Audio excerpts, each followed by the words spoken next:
Rocky Horror Minute is rated R. The Rocky Horror Picture Show is also rated R. We're going to spend this time discussing the movie in gory detail, and along the road we will talk about some adult content and use some of our favorite swear words. Alexander Ovechkin is the greatest of all time, baby! Consider yourselves warned. Welcome to Rocky Horror Minute, the podcast where we break down.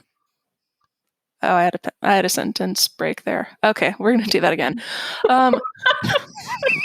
It sure as fuck is the podcast where we break down. It's 15 seconds in. Wow.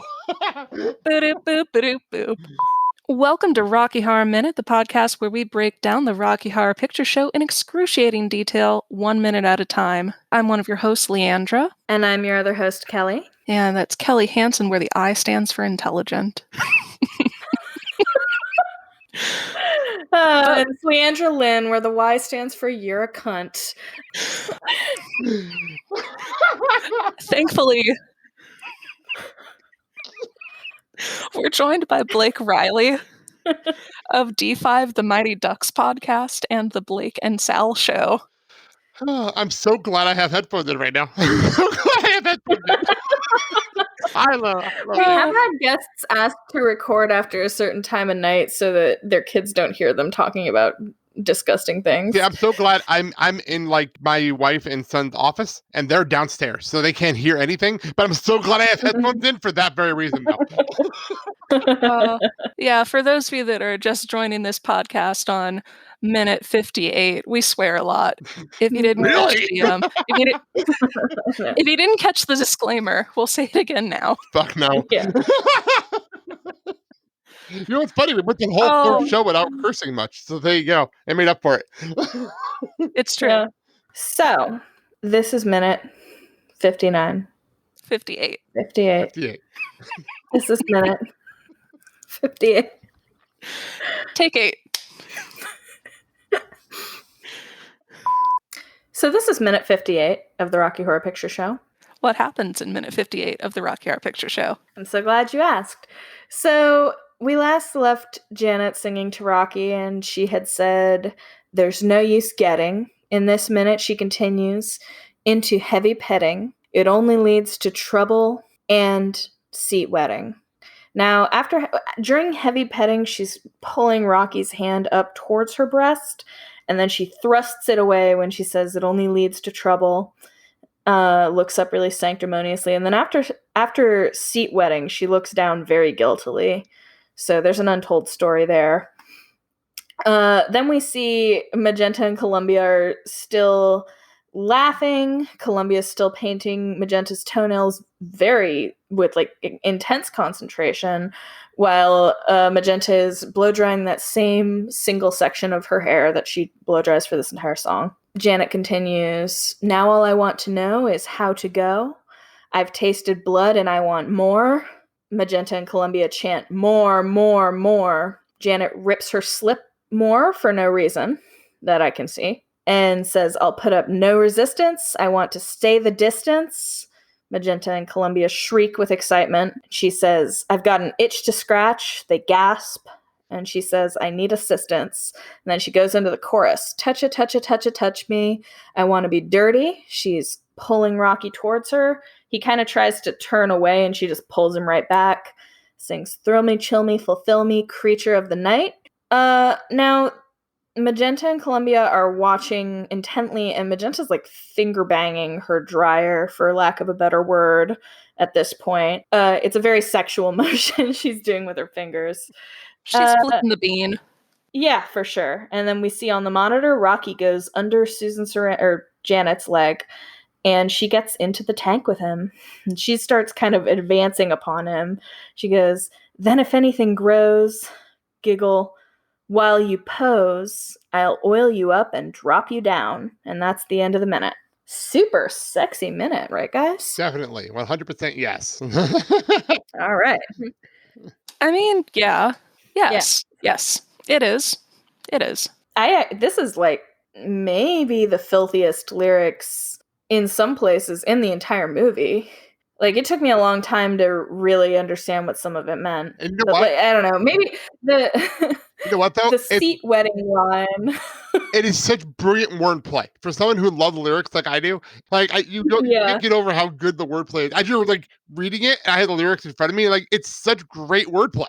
Yeah, I mean, the seat wetting is really like visceral for me, I guess. That's like more explicit than you usually would hear in a musical like this.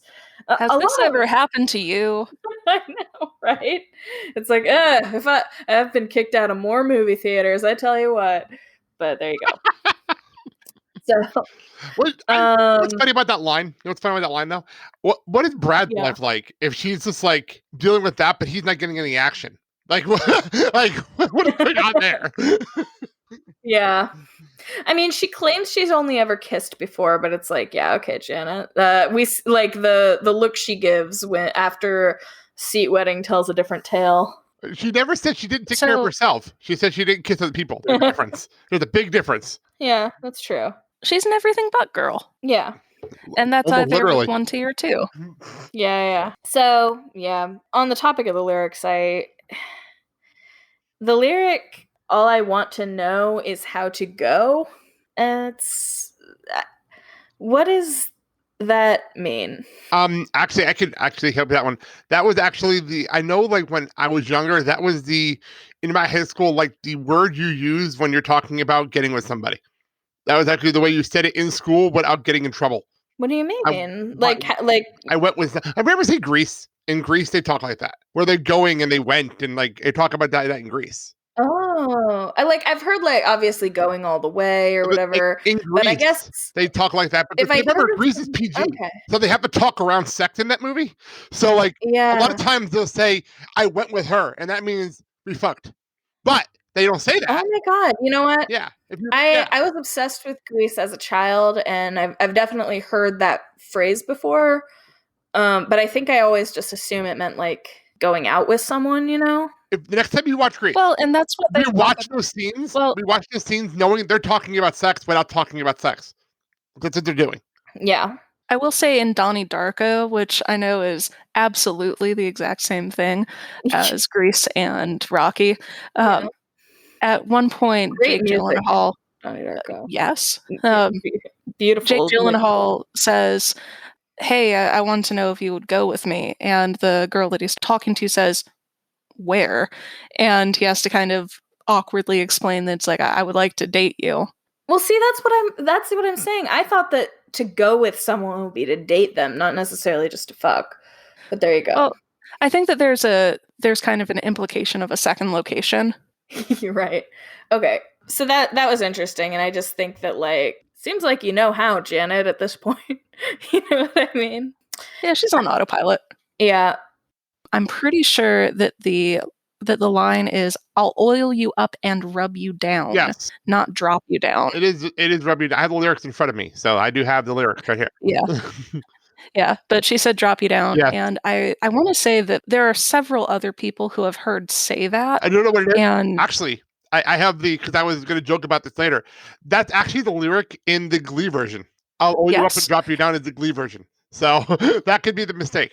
Yeah, it's very weird to me, but there's a lot going on that makes me wonder what that could possibly be all about. Like, if you're dropping somebody down, I would assume that it has something to do with wrestling, but I mean, just going back into costuming though, last minute I talked about Columbia's costuming, and for this one, I want to talk a little bit more about what Magenta is wearing. So she's wearing a black chiffon cover-up with pinkish brown marabou feather trim. And if you're looking for something that's kind of similar, you can look up peignoirs, which is Peignoir. It's kind of like a see-through robe sort of thing. It's like classy lingerie, a dressing gown sort of thing, not the type that you would get, you know, for $14.99 for one-time use, that sort of thing. But it's made of chiffon, and it's about knee length, fastened fairly closely around the bust. It's got a full skirt with loose elbow-length sleeves, and the front is opaque while the back is not. So it's possibly overlapped in the front. The front neck has some black ruffly trim, and the back half of the neck is trimmed with that pinkish brown marabou feather trim, and the sleeves and hem are also trimmed with the feather trim, and a black ribbon hangs from each sleeve, apparently over the marabou, almost like there's supposed to be a bow that you can tie. So I've made my costume, and when I went to make this one, I discovered that there wasn't really a color of marabou trim that you could buy that was quite accurate, so I dyed it myself. And what I used, because using like fabric dye on feathers is a little bit of overkill, I ended up using a mix of coffee and tea, but I used like pumpkin tea, so it had a lot of orange to it. And I started with kind of a pinkish feather boa sort of deal. And I mixed all of this in a gigantic stock pot. So I have multiple pictures of me looking like I am making Muppet soup. Like I've created this disgusting, horrible, eldritch monstrosity of just feathers and fluff getting kind of saturated in its own juices, and it's a really good thing that it fluffed up quite nicely, because taking it out it looked disgusting. But it does smell nice still. That was several years ago, and it still smells kind of like coffee. Well, that's good at least. Yeah. So, in addition to that, she has this bottle of nail polish, and it's kind of a classic looking style of nail polish bottle. And it's really Columbia that's handling that. The major prop that Magenta has through this, and I know Kelly referenced this previously, is her hair dryer, and it's this vintage chrome handheld blow dryer with a white handle and cord. And I'm fairly sure that it is a Conair, and it would have been one that was fairly easy to purchase back in the early 70s. And I'm sure that at one of the next crim breaks, I will actually look up and relocate the specific make and model of that, because I knew it at one point, and then I wrote it down, and now it's gone. One thing that I think is weird, though, just going back into things that I do know about, Magenta is wearing just one boot and just one stocking. Yeah. All that she has done is taken off a boot and a stocking so that she can pass 1 foot over to Columbia to get her nails painted. Yeah. So, insanity to do this. I will say that if you wanted to, and you liked doing things that could mess up costumes and props, you hypothetically could take off a stocking and take off a boot and give your foot to Columbia, who would spend the entire scene just painting your toenails, but only those. And I know of a couple of people who actually do that. I think that that is just a recipe for disaster, because people who shadow cast Rocky are not kind of across the board graceful, elegant gazelles. Present company excluded, of course. Of course, I've never seen you trip while standing still. Okay. Now, I actually suck so much at changing with any speed that is something I will never even attempt as a Magenta. I will say that I've considered doing it before, and I have some quick dry nail polish that I conceptually could bring out, but I've never done that because I'm too much of a chicken shit. I've spent too much money on my costumes. Like, no, I'm good. It's just, for me, like, it takes me, if I had boots that were easier to get in and out of, but the ones that I wear are not easy. Plus, like, that scene is really fun for me as Magenta to, like, kind of get up in the audience's faces, so I'd rather be doing that. So this actually is a good time to point out what a shadow cast can do to convey 2 different spaces while using one stage. And what most shadow casts do is they have the Janet and Rocky sexcapades happening on the stage, generally center stage, and you have Magenta and Columbia either on a nice chase lounge in one of the corners, or maybe if you have an actual stage that you are able to perform on, maybe they're on the ground level to create levels. There are different opportunities for making that look interesting. What our cast does is, instead of having Magenta and Columbia sit on perhaps the table that we use for a dinner scene, which is something that I've definitely done many times in the past, we actually sit on the backs of the seats in the audience so that our feet are kind of in the laps of a couple of audience members, and they love that. Yeah, they actually usually do. Yeah. Not when it was my two moms who came to see our show, and that's the seats they sat in when I was playing Magenta. And yeah, it was a lot of my crotch and breasts in their faces. And every time I leaned forward at all, Christina, one of my two moms, was like, "Stop, stop, stop!" Like, she was dead ass serious, with like, "Stop." So I'm amused by that. But you're in character. I warned them not to sit there if they I told them that's the because my mom said, "What's the best seat for having a good view of you?" And I told them that one, but I don't think you want that much of a view because I'm going to be in literally just underwear pretty much. Yeah, that's not a seat that I've ever recommended to my parents when they come see the show, but they've both been to Rocky enough times that they kind of have their preferred areas to sit. Yeah. So, yeah. I actually have a really interesting clip about Magenta and Columbia that I would like to play for you guys now. You're the same person almost. In fact, you were the same person, you see, because you weren't supposed to be two different people when I first wrote this show. Oh. You were the same person. I see. And then Jim Sharman said, I've got what was the name of it? Marianne Faithfull. I know. And she's really interested in being in the show, and could we write a part for her? And I said, well, I don't think so, because I'm not that clever. Writing in another part into the show. What I might do is split the girl's part into two pieces. And so Magenta and Columbia was split into two different people. But I didn't understand. Who's Marianne going to play? Why she was going to play Magenta? She was going to play. I don't know why. Don't ask me why. All right. Because I think we already said yes to Little Nell. I see. And then Marianne, I said, so I've done it. I've kind of I've worked it out that the two parts are split up into the one part split into two parts. And he went, oh yeah, well Marianne's gone to India. I know. Was I ever Gary. so pleased? And She went on her trip. And then it was you. It had to be you. Wonderful you. Do-do-do-do-do. So I think the two of you playing together like that, it is something symbiotic. There's like two little twins there.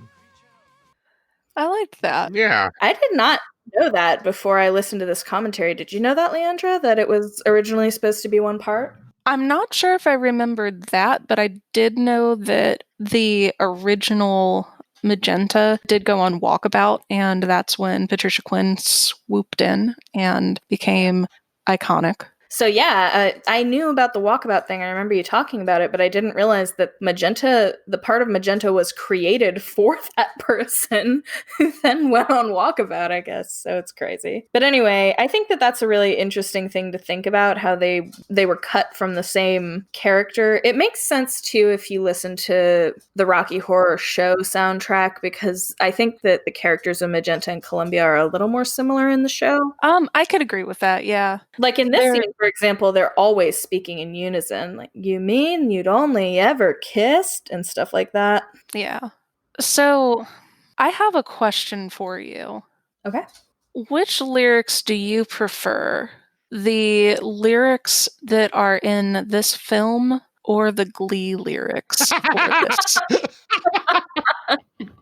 So, I think, obviously, the Glee lyrics, because they are so unintentionally hilarious. Oh man. Okay, I'm gonna say right here, I'm a massive Glee fan. Like I love the show. Like I'm not even good. What? I love the show. I did not miss an episode when it first aired. Me and my wife watched it every single week. I love the show. My son actually dude. watched it now. Did you listen, I'm just being. did you honest listen here. to our I recap did, of and I the Glee laughed. episode? I laughed. Not gonna lie. That Okay. was funny. This is. I will say something straight up. This is the only episode from the series so far, besides the Christmas episode, that my son has not watched because I did not want to explain the movie to him. I did not want to explain it. I didn't want to deal with that. Like, I did not want to deal with that conversation with a 12-year-old boy. I really didn't want to deal with that. What's funny about it is, I know you guys said you never watched Glee. They did a Grease episode, and I thought that was one of their best ones they ever did when it came to doing a movie on their show, because it's Grease, it's easy. But like, they have to get around the line Pussy Wagon in Grease Lightning. And they actually said Dragon Wagon, which might be one of the dumbest edits I've ever heard. But then I remember how bad the lyrics are in Toucha Toucha, and I realized, oh, okay, never mind. That's better than anything in here. Anything they did here. I just looked them back up. I know that Kelly has them memorized, but I don't. I have them on my screen. I have them over here. Yeah. So I felt there's no use getting into heavy sweating. Awful. It Yeah. only So bad. leads to trouble and bad fretting. What does that even mean? What does that mean? Yeah. Yeah. Well, and just that entire scene is everything in that episode and really in the show is so contrived. Like, they worked so hard to make an opening for that song. Like, I remember, like, because I watched Glee up until the beginning of season 2 when the Glee episode was, so I would have some context. And I remember yelling at the screen when I realized, like, literally yelling at the screen when I realized that they had introduced a character named Jessie just to set up the song Jessie's Girl. Like, you know what's funny? Okay. Glee, fuck you. Here's the funny part about that. Me and my best friend at the airport, we were watching the show at the same time. And he's like, we saw, because the song list would come out like 2 days before the show came out. So we see the song list. We start Jessie's Girl, and we're like, of course someone's going to sing Jessie's Girl. We should have saw that one coming weeks ago. We should have saw that coming. But again, though, here's the problem with that. That is one of my favorite performances on the show because I love the Corey Monteith's version of that song. So, like, it's one of my favorite versions of the song ever. So that's the thing with that song. I mean, it's not like I had an issue with, I'm not a big fan of the song to begin with, I guess, Fair. but it's not like I had an issue with the performance. I was just it's so annoying to me It's that funny, they though. It's named funny. the character Jessie just to set it up. But yeah. That scene in the Glee episode in particular is uncomfortable. like It's uncomfortable. unbearable. It's uncomfortable. Yeah. It's really. So, see, as someone who watched the show in context as it happened, it was uncomfortable. Like, it was extremely uncomfortable to watch that episode. The only performance that I enjoyed is Time Warp, and even then, it's not that good. But it's only because I love that song, and there's nothing really. I wanted to see what they were going to do for costumes and stuff like that. As the only reason I wanted to see that performance. Yeah. And John Stamos doing his Meatloaf impression was amazing. But other than that, there wasn't really much good in that episode. So one quick kind of segue from Glee lyrics, something that Blake brought up while you were away from your computer. You said that the line was, "I'll oil you up and Drop you down. You would be mistaken, Yes. but that is what it says in Glee. It's actually, "I'll oil you up and rub you down." Oh. Yep. Okay. Yeah, in the Which Glee would make version, more sense, yep. right? No, it makes a lot more sense. I always thought it was drop. And it's like she like drops down at that moment. The Yeah. rub you down does make a And- lot more sense. Like, honestly. No, it makes more sense. Yes, it does. But I will say that you are not the only person who has said that, and I'm more than willing to re-listen to it. no, I do believe you. I just it makes sense. I never even considered because of how she drops down at that moment. But of course, it makes more sense. Talk to me more about Magenta finger banging this dryer. I knew I was going to come back up. Well, Yeah, let's circle am back I to that. wrong? No, Okay. no. You're not wrong. I just- No, you're not. You're not wrong. She's got the end of the dryer and she's doing like the circle and She's I've checking seen- the oil and ringing the bell. I've seen that motion before. Let's put it that way. I haven't seen it, but I sure felt it. Yeah. Hi, Dad. I know you're Yeah. listening. I'm so sorry. Leandra unintentionally implies that I've topped her on this show. And That didn't seem very unintentional. yeah. At our cast, we will typically get out of the tank for the last chorus, and that part's always fun because we can do some kind of silly, fun stuff, and it's a crowd pleaser. I like playing Janet in the scene. I like singing the song. We have a former cast member who is very much just like your typical straight guy who he was new to Rocky very much when he joined cast, and he started playing Rocky, and I was like around the corner and he didn't know, and I overheard him saying to somebody, like, during touch-up, Kelly was looking at me like she was going to eat me alive. He was like, I was really intimidated, and I was like, well, I was in character.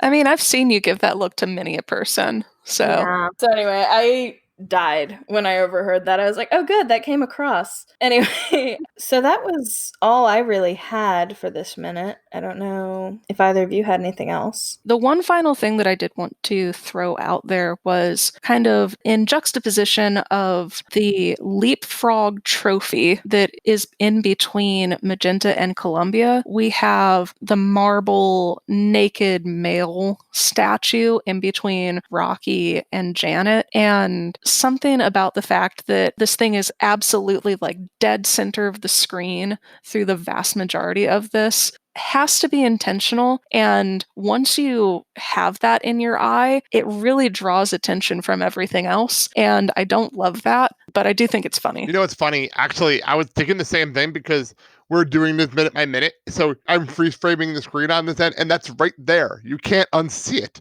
After like 10 seconds, you can't unsee it at all. So did you catch the Tarzan the Ape Man reference? No. So in the 1932 film Tarzan, Jane ends up ripping her slip in order to make a bandage for Tarzan. So this is a reference. Nice. Yeah. That's nice and subtle. I like that. Yeah, I mentioned in my synopsis of this minute that she rips it again for no particular reason during this song, but because she doesn't do anything with that second bit she rips off. It's to show off more of her crotch. I was just saying, to get too naked. That's really up there.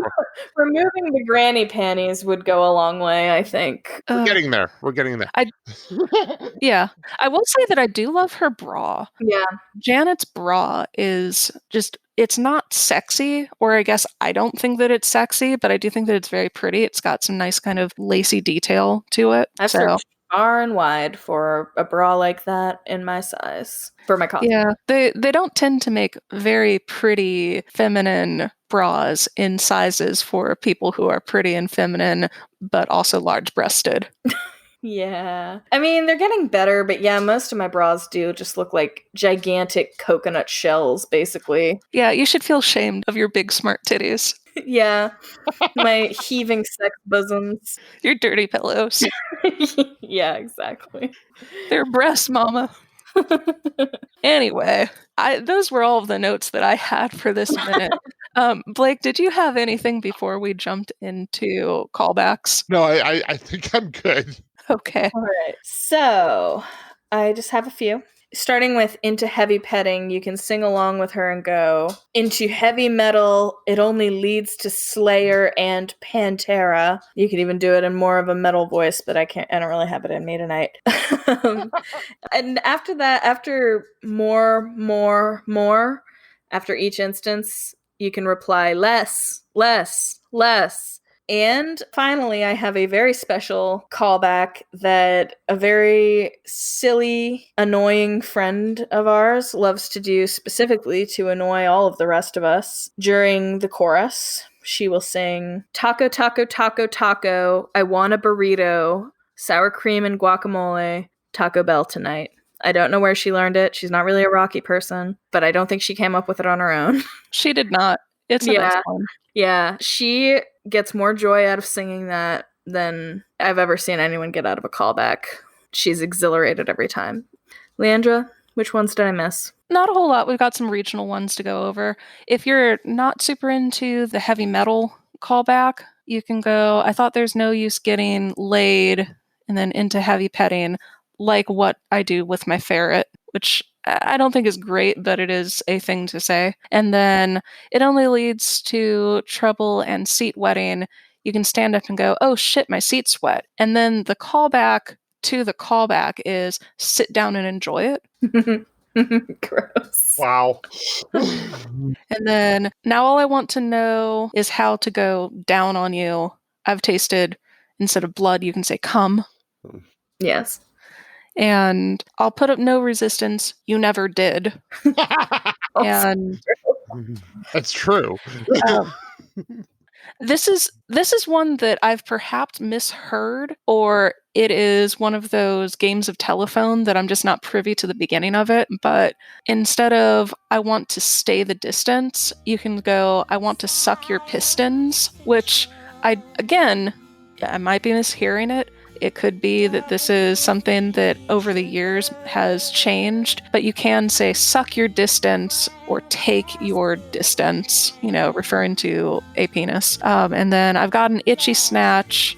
I need prescription. And then if you're not going to do the Taco Bell one, there are a couple of options. You can go eat me, beat me, mistreat me, or drill me, fill me, then bill me, dentist of the night. And then when there's that pregante pause where Rocky is going under Janet's leg, you can go smells like fish, tastes like a taco, must be Baja Fresh.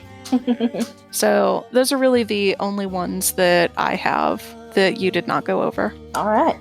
So if we don't have any more callbacks, then I guess that means that we're going to go ahead and wrap this up the same way we wrap up all of our episodes with now. No, you don't have to go home. But you can't stay here, so get the fuck out. To the late night double feature picture show.